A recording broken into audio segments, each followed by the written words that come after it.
porque cuando menos te lo esperas, la suerte se pone de tu parte. Solo si perseveras, la suerte viene para quedarse. Y a veces no sé qué vida tendrás, qué cosas diré en vez de callar. Egoak ebaki banizkian, nerea izango zen, ez zuen aldegingo. Baina nonela, ez zen gehiago txoria izango, eta nik txoria nuen maite. Esnetan bustitako giapurrak ematen genizkien, jatera ahora. Eta oantzea ere prestatzen genien, gure bufandarik koloretsuenekin. Alferri baina, hil egiten ziren. Gurasoek haserre esaten ziguten ez ekartzeko txori gehiago etxera, hil egiten zirela gehiagizko beroagatik. Eta natura jakintxua dela, eta iritsiko zela udaberria berriz ere bere txoriekin. San Franciscotik Sausalitora autoz darronetan, altzairuzko zubi azte harkatzen. Betiko janari dendara noa, euskal futbolaz, mintzo zaizkit mexikar paper gabeak.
Señor del fruto que el gusano muerde y de la choza que el turbión deshace.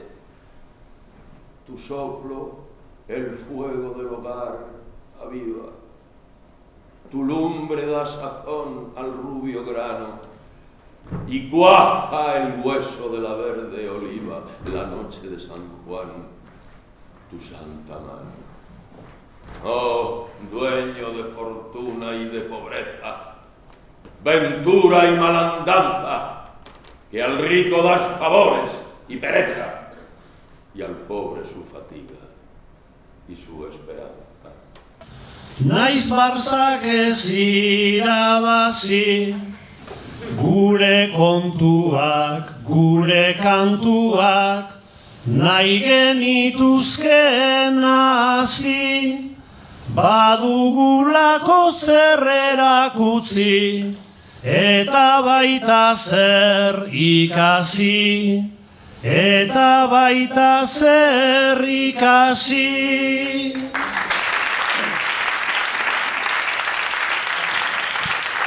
Hitzak ez ziren nahikoa, ta doinua improvisatzen.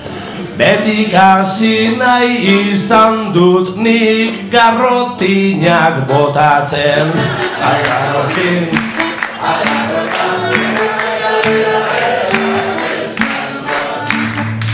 Doinua ikasteko dugu euskaldunok interesa, eta goizeko 7 eingo dugu Castellersa. Ella ha dit que som tacanyos, és una veritat gens fonda. Ara us ho demostraré, jo faig la última ronda.